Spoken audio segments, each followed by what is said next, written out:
welcome back. After a lengthy legal battle that spanned almost a decade, the Gqeberha High Court has acquitted Nigerian televangelist Omotoso and his co-accused of charges including rape and human trafficking. The judge ruled that the National Prosecuting Authority had not proved its case beyond reasonable doubt. So what does this mean for the victims and the broader conversation around the sexual abuse and justice in South Africa? Let's now bring in a Faith Action Collectives into this conversation. We are joined by Daniela Gennrich. Daniela, very good morning to you. Thank you so much for making time for us this morning. Your initial reaction to that acquittal judgment being handed down by Judge Skuman yesterday, what went through your mind? Thank you very, very much, and greetings to your viewers. Well, essentially, I think it's precipitated something of a crisis.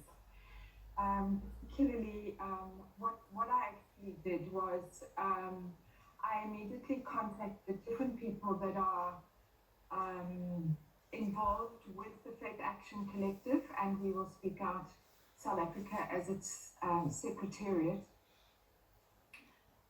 and particularly some of the survivors that we work with. And I would like to, if you would allow me, to just really mention the re-traumatization of thousands of survivors through this judgment. The sense of betrayal of the justice system, the sense of ongoing betrayal of many faith leaders. And I'd like to just read one comment that came back from a rape survivor. I'm shattered, broken, and hurt by the level of re-victimization that the justice system is doing to survivors.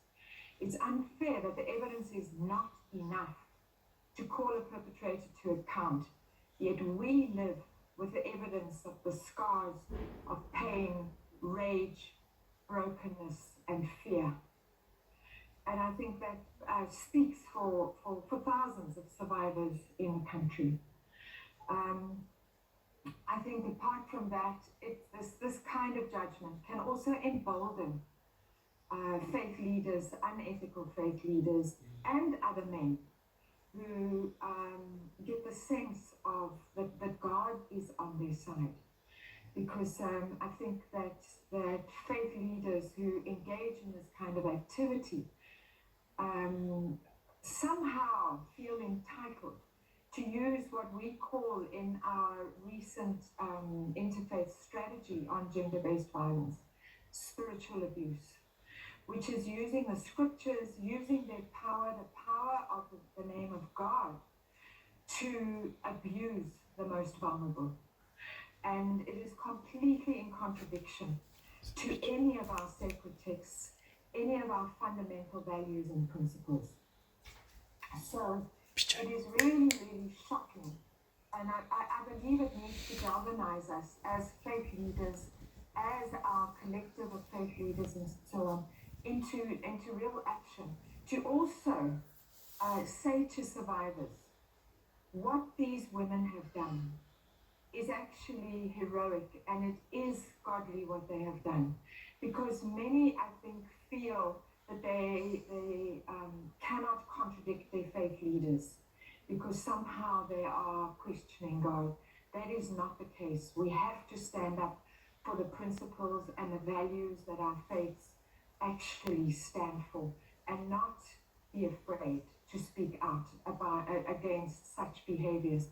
But it's not only those who are the faith leaders that perpetrate such things. It is also the systems of justice, the people involved, who take these things lightly and do not understand the extent of damage that is done to a person's life. As one of our survivor partners has said, when you are abused, your spirit is attacked. And so it's more important for faith leaders than anybody else to respond effectively and to be allies of survivors and not be protecting anyone who is questioned in terms of these matters.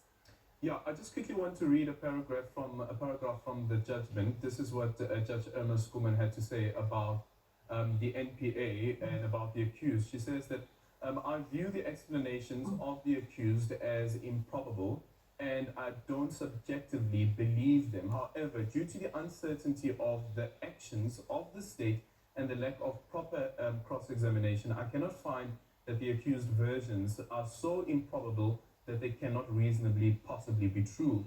She added that the accused bore no onus to convince the court convince the court of their innocence. And for me, it goes back to this element that I was raising a bit earlier on today, this morning as well.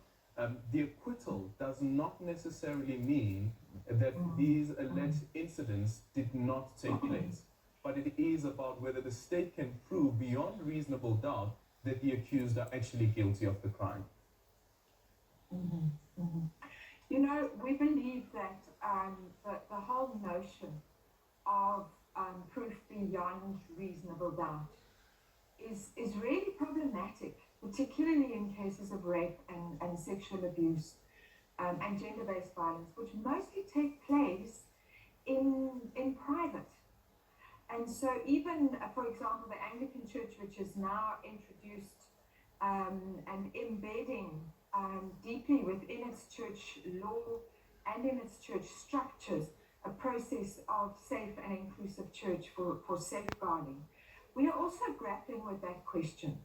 What standards need to be introduced that are survivor-centered, that protect the vulnerable, and that take into account the heavy responsibility on faith leaders in particular, that allow for a balance of probability rather than this very rigid sense, because you know, as we have seen in this case throughout the years, the kind of gaslighting that we know is common among abusers, that can then confuse and ultimately result in a judgment like this.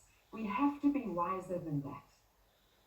All right. Okay. Thank you so much for that, Daniela. I just quickly want to bring up the poll that we're running this morning. I'd love to hear your take on it. So we're asking our audience, what aspect of the Omotoso acquittal do you find most concerning? These are the 4 options.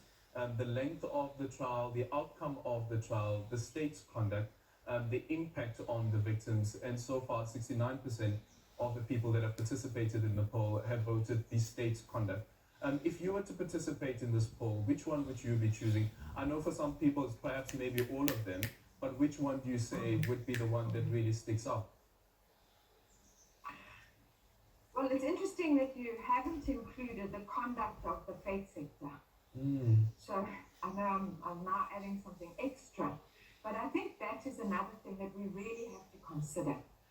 And so for me, that would be a key thing. And for the reason that I think the other thing that I find most disturbing, as I said right at the beginning, is the impact on not just those women who took the risk, put their lives on the line, and the impact on them and society's response in terms of the way people have related to them and have stigmatized them and undermined them, but what it is doing to survivors across this country, which is already traumatized over and over and over again. So for me, and as the faith sector, our primary responsibility is towards those who have been wounded, who have been undermined, their lives have been destroyed in this way. And for a justice system to not be able to at least give them that aspect towards their healing, for me, it's hugely problematic. All right. Thank you so much for your time. Daniela Gennrich is from the Faith Action Collective.